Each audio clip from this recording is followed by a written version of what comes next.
The stench of decay filled the tiny monastery cell as Brother Konrad carefully arranged the dinner table for two, placing a bowl of bread and water beside the mummified corpse that had been his only companion for over 2 decades.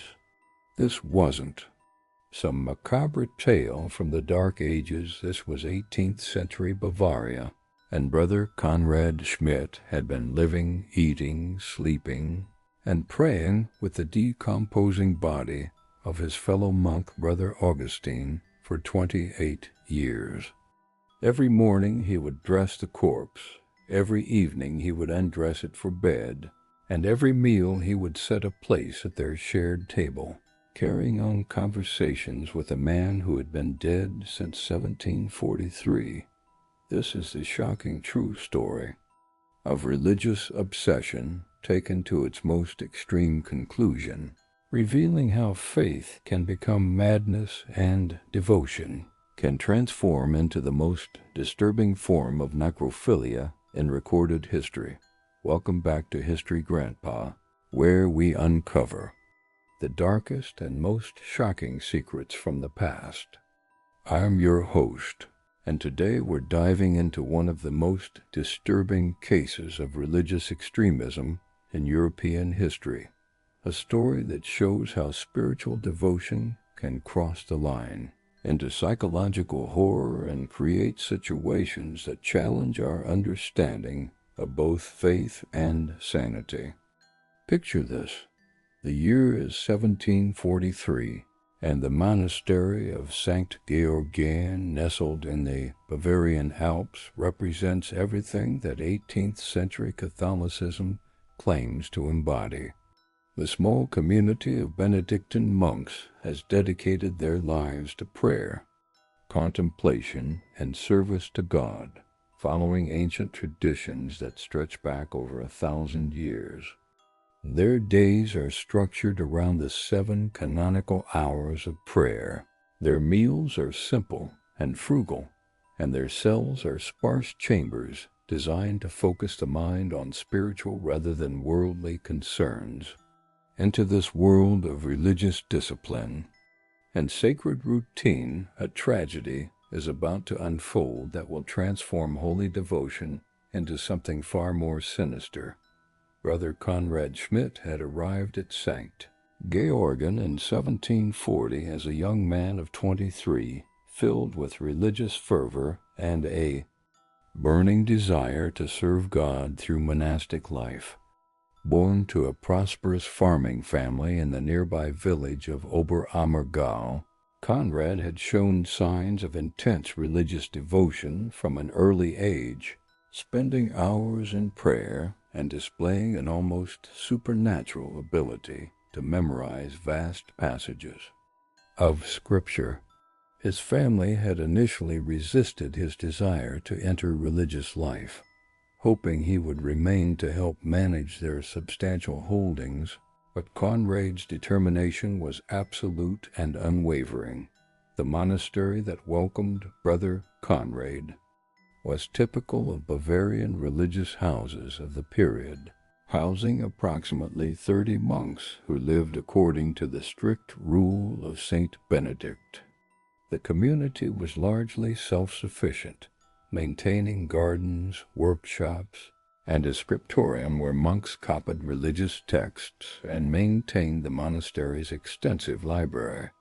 The daily routine was rigorous and demanding, beginning with matins at 2 in the morning and continuing through a series of prayer services, work periods, and meals that structured every moment of monastic life. Brother Augustine Kepler, the man who would become the center of Konrad's obsession, was already an established member of the community when the younger monk arrived. At 35, Augustine was respected for his scholarship, his skill as an illuminator of manuscripts, and his apparent holiness. He had entered St. Georgen 15 years earlier and had developed a reputation for extreme asceticism, often fasting for weeks at a time and subjecting himself to various forms of physical penance that impressed and sometimes concerned his fellow monks. The relationship that developed between Konrad and Augustine was intense from the beginning, though it initially appeared to be a normal mentoring relationship between an experienced monk and a novice. Augustine took personal responsibility for Konrad's spiritual education, spending hours instructing him in theology, guiding his prayer life, and helping him adjust to the demanding rhythms of monastic existence. Konrad, for his part, displayed an almost worshipful admiration for his mentor, hanging on every word and attempting to imitate Augustine's every gesture and habit. The intensity of Konrad's devotion to Augustine began to concern other members of the community almost immediately. Where normal monastic friendships were characterized by mutual respect and spiritual support, Konrad's attachment to Augustine displayed an obsessive quality that seemed to go beyond appropriate bounds. He would follow Augustine everywhere, attempt to anticipate his every need, and become visibly distressed when separated from his mentor for any length of time. Other monks began to whisper about the relationship, questioning whether such intense personal attachment was compatible with the monastic ideal of detachment from worldly concerns. Augustine himself seemed initially pleased by Konrad's devotion, but gradually became uncomfortable with its intensity. Contemporary accounts from the monastery's records describe several conversations between Augustine and the abbot about Konrad's behavior, with the older monk expressing concern that his student's attachment was becoming unhealthy and potentially spiritually damaging. However, Augustine was reluctant to reject Konrad outright, recognizing the young man's genuine religious fervor and hoping that gentle guidance might redirect his passion into more appropriate channels. The crisis that would define the rest of Konrad's life began in the winter of 1742, when Augustine contracted what appeared to be a severe respiratory illness. The monastery's infirmary was primitive by modern standards, and the harsh Bavarian winter made recovery difficult for anyone suffering from lung ailments. Augustine's condition gradually worsened over several months, and it became clear that he was unlikely to recover. During this period, Konrad appointed himself as Augustine's primary caregiver, spending virtually every waking hour at his mentor's bedside and refusing to allow other monks to share in the nursing duties. The psychological pressure of watching Augustine slowly die had a profound impact on Konrad's already fragile mental state.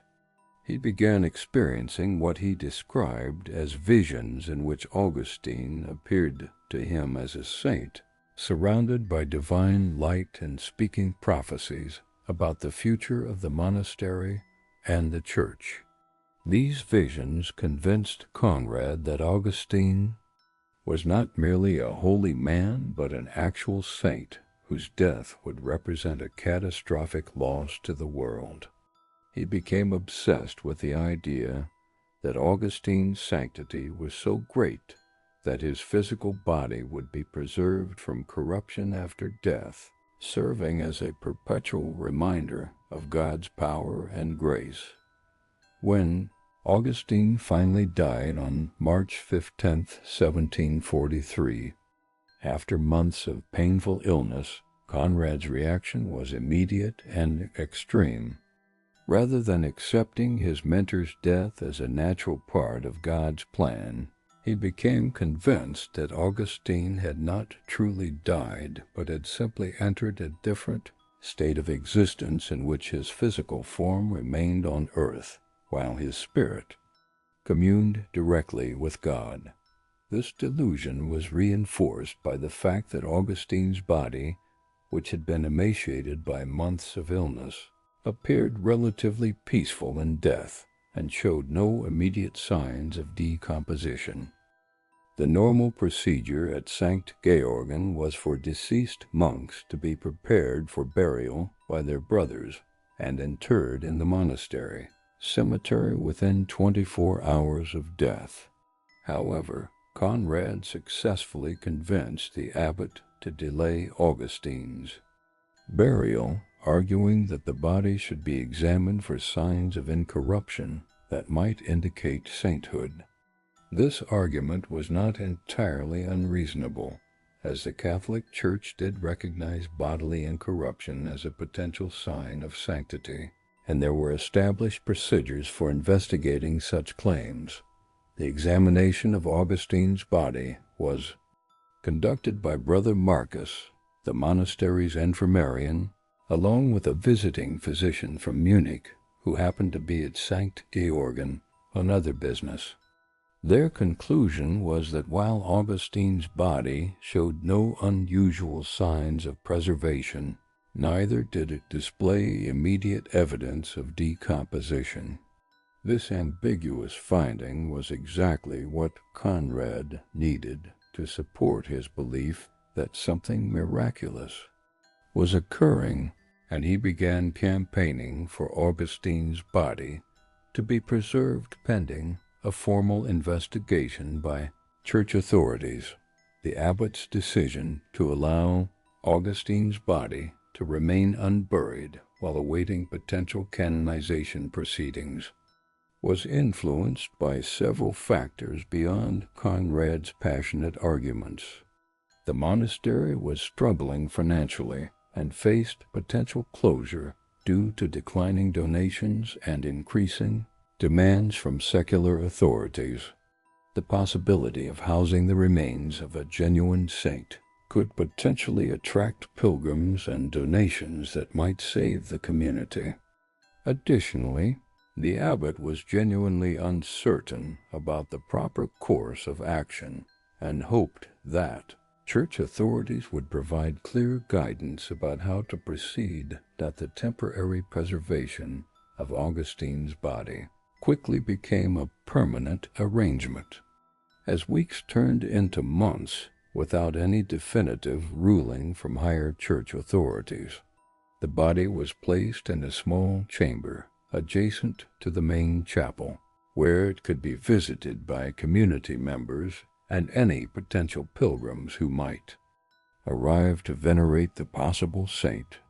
Konrad immediately volunteered to serve as the guardian of Augustine's remains, a responsibility that the abbot granted without fully understanding the psychological implications of the arrangement. The physical preservation of Augustine's body was managed through a combination of traditional techniques and Konrad's increasingly obsessive care. The corpse was treated with various herbs and spices believed to have preservative properties, wrapped in specially blessed linens and placed in a sealed chamber designed to maintain constant temperature and humidity. Konrad took responsibility for changing the wrappings, cleaning the chamber, and monitoring the body's condition, tasks that brought him into intimate daily contact with his deceased mentor. The psychological dynamic that developed between Konrad and Augustine's corpse was complex and disturbing. Rather than treating the remains as a sacred relic to be venerated from a respectful distance, Konrad began interacting with the body as if Augustine were still alive. He would speak to the corpse throughout the day, reporting on monastery affairs, seeking advice on spiritual matters, and even sharing gossip about other community members.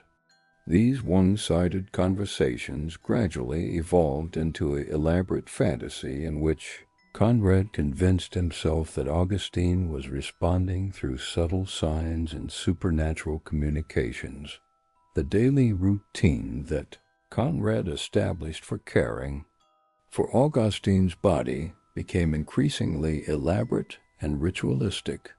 Each morning he would carefully unwrap the corpse, examine it for any changes, clean it with blessed water, and dress it in fresh monastic robes. Throughout the day, he would return to the chamber multiple times to check on Augustine's condition, bring offerings of food and drink, and conduct lengthy conversations about theological and practical matters. In the evening, he would undress the body, perform another cleaning ritual, and carefully rewrap it for the night. The other monks' initial tolerance for Konrad's behavior gradually gave way to growing concern and revulsion as his obsession with Augustine's corpse became more extreme. Community members began reporting that Konrad was spending entire nights in the chamber with the body, that he had begun setting places for Augustine at community meals, and that he spoke about the dead monk as if he were still an active participant. In monastery life, several monks approached the abbot with concerns about Konrad's mental state and requests that he be relieved of his duties as guardian of Augustine's remains.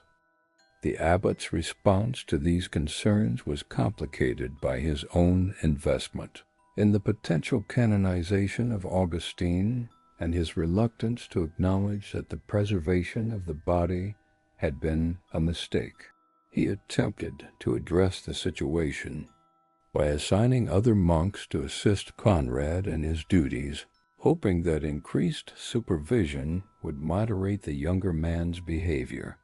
However, Konrad reacted violently to any suggestion that he share responsibility for Augustine's care, claiming that he had been specially chosen by God to serve as the saint's earthly guardian, and that interference from others would anger Augustine's spirit. The theological justifications that Konrad developed for his behavior with Augustine's corpse became increasingly elaborate and divorced from Orthodox Catholic teaching. He began claiming that Augustine's spirit regularly returned to inhabit his physical form, allowing the two men to continue their spiritual relationship beyond the boundaries of death. He described receiving detailed instructions from Augustine about monastery management, theological questions, and even political matters affecting the broader church. These supposed communications were often written down and presented to other community members as authoritative guidance from their deceased brother. The physical condition of Augustine's body during this period was a source of constant concern and debate within the monastery. While certain preservation techniques did slow the decomposition process, the corpse inevitably began showing signs of decay despite Konrad's increasingly desperate efforts to maintain its appearance. The skin became discolored and began to separate from underlying tissues. The features became distorted, and an unmistakable odor of decomposition began to permeate the chamber despite Konrad's use of incense and other masking agents. Rather than accepting these signs of normal decomposition as evidence that Augustine was not destined for sainthood, Konrad interpreted them as tests of faith that required even more intensive care and devotion. He began performing increasingly elaborate preservation rituals, often involving procedures that were both gruesome and ineffective. He would massage the body daily to prevent stiffening, apply various oils and unguents to the skin, and even attempt to pose the corpse in different positions to maintain a lifelike appearance. The psychological impact of living with a decomposing corpse for years began to take an obvious toll on Konrad's mental health. Community members noted that he became increasingly withdrawn from normal monastery activities, spoke in rambling incoherent sentences about his conversations with Augustine, and displayed signs of severe sleep deprivation and malnutrition. His personal hygiene deteriorated dramatically as he became obsessed with caring for Augustine's body while neglecting his own physical needs. The monastery's attempts to intervene in Konrad's situation were hampered by the complex canonical and legal issues surrounding Augustine's remains. Church authorities were reluctant to make definitive statements about the case without conducting a formal investigation, but they were also unwilling to commit the resources necessary for such an investigation. Local secular authorities had no jurisdiction over internal monastery affairs, leaving the community largely on its own to deal with an increasingly untenable situation. The turning point in the situation came in 1750, 7 years after Augustine's death, when a visiting bishop conducted an inspection of St. Georgen and discovered the true extent of Konrad's obsession with the corpse. The bishop was horrified by what he found in Augustine's chamber and immediately ordered a formal investigation into the circumstances surrounding the preservation of the body. The investigation revealed not only the inappropriate nature of Konrad's relationship with the corpse, but also serious questions about the abbot's oversight and the monastery's adherence to proper canonical procedures. The bishop's report to church. Authorities described Konrad's behavior as evidence of severe mental illness combined with possible demonic influence, a diagnosis that reflected 18th century understanding of psychological disorders. The report recommended that Konrad be removed from his position as guardian of Augustine's remains and subjected to intensive spiritual counseling designed to break his obsessive attachment to the corpse. However, the implementation of these recommendations proved to be extremely difficult due to Konrad's violent resistance to any change in his circumstances. When monastery officials attempted to remove Konrad from Augustine's chamber, he barricaded himself inside and threatened to harm both himself and the corpse if anyone tried to interfere with their relationship. He claimed that Augustine's spirit had warned him that separation would result in divine punishment for the entire monastery and demanded that he be allowed to continue his sacred duties without interference. This confrontation lasted for several days and required the intervention of both church and secular authorities to resolve. The final separation of Konrad from Augustine's corpse was accomplished only through the use of sedatives administered by a physician and the physical intervention of monastery guards. Konrad's resistance was so intense that he injured several people attempting to restrain him and had to be confined in the monastery's infirmary for several weeks while he recovered from the psychological trauma of separation.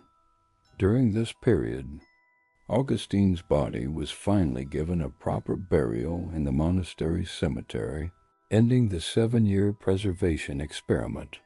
The psychological treatment that Konrad received following his separation from Augustine's corpse was primitive by modern standards, but represented the best understanding of mental illness available in 18th century Catholic monasticism. He was subjected to intensive prayer sessions designed to drive out any demonic influences, given various herbal medicines believed to restore mental balance, and required to perform physical penances intended to redirect his obsessive energies toward appropriate spiritual goals. The treatment was conducted by visiting experts in spiritual medicine who had experience dealing with cases of religious mania and obsessive behavior. Despite months of intensive treatment, Konrad never fully recovered from his obsession with Augustine. He continued to claim that he could communicate with Augustine's spirit and frequently spoke about their ongoing relationship as if the physical separation were merely a temporary inconvenience. He spent hours each day at Augustine's grave, continuing the one-sided conversations that had characterized their relationship during the preservation period, and often expressed his belief that he would be reunited with Augustine after his own death. The impact of Konrad's case on the St. Georgen Monastery was profound and lasting. The scandal surrounding the preservation of Augustine's body and Konrad's obsessive behavior damaged the community's reputation and contributed to declining donations and enrollment. Several monks requested transfers to other communities, citing their discomfort with the monastery's handling of the situation and their concerns about potential supernatural influences affecting the community. The abbot who had allowed the preservation of Augustine's body was eventually forced to resign in disgrace. The canonical investigation into Augustine's potential sainthood was quietly discontinued following the scandal, with church authorities concluding that the circumstances surrounding his death and preservation made any formal beatification or canonization proceedings impossible.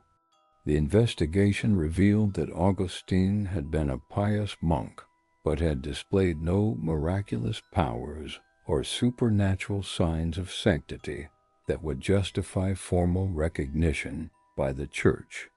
The preservation of his body was attributed to environmental factors and Konrad's care rather than divine intervention. The medical analysis of Augustine's preserved corpse, conducted during the final investigation, revealed important information about both the preservation techniques used and the psychological state of the man who had cared for it. Physicians found evidence of extensive manipulation and treatment of the body that went far beyond normal preservation procedures and suggested an intimate, ongoing relationship between Konrad and the corpse that was deeply disturbing by any contemporary standard. The theological implications of Konrad's case were debated extensively by church scholars and officials who struggled to understand how genuine religious devotion could transform into such extreme and inappropriate behavior. Some authorities argued that Konrad's obsession represented a form of idolatry in which he had elevated Augustine to a position that should be reserved for God alone. Others suggested that his behavior indicated demonic possession or influence that had corrupted his natural religious instincts. The psychological profile of Konrad that emerges from contemporary accounts and modern analysis suggests a complex combination of genuine religious fervor, severe attachment disorder, and possible psychotic episodes that were exacerbated by the isolation and stress of monastic life. His obsession with Augustine appears to have fulfilled deep emotional needs that were not being met through normal community, relationships, and religious practices. The social context of 18th century Bavarian monasticism helps explain how Konrad's behavior was able to continue for so long without effective intervention. The authority structure of monastic communities made it difficult for individual monks to challenge inappropriate behavior by their superiors, while the isolation of monastery life limited outside oversight and intervention. Additionally, the genuine respect for religious devotion and asceticism made it difficult for community members to distinguish between legitimate spiritual practice and pathological behavior.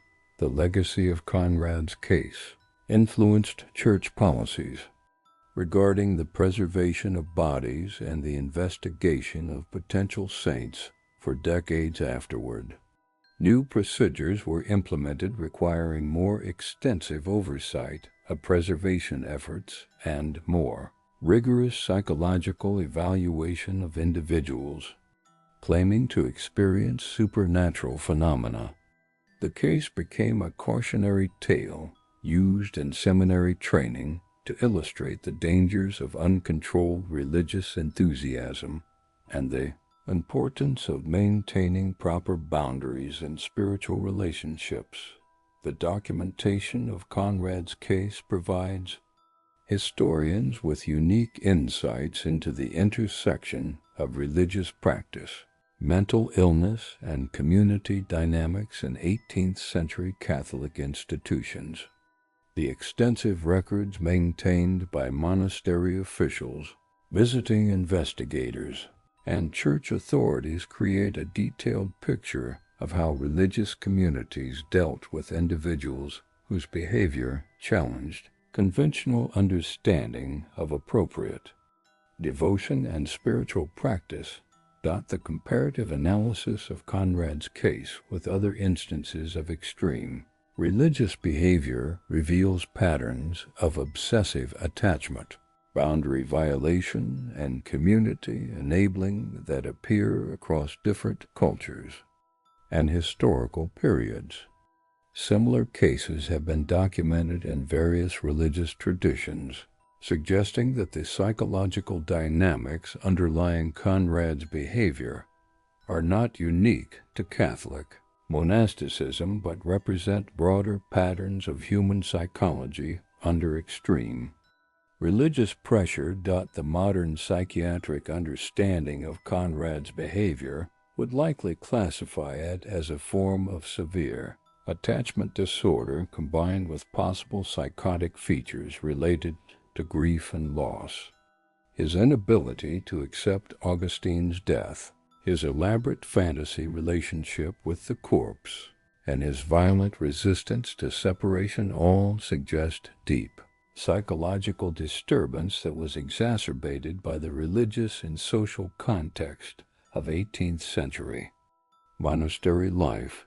The ethical questions raised by Konrad's case remain relevant to contemporary discussions about the boundaries of religious practice, the treatment of mental illness within religious communities, and the responsibilities of religious authorities to protect vulnerable individuals from exploitation or harm.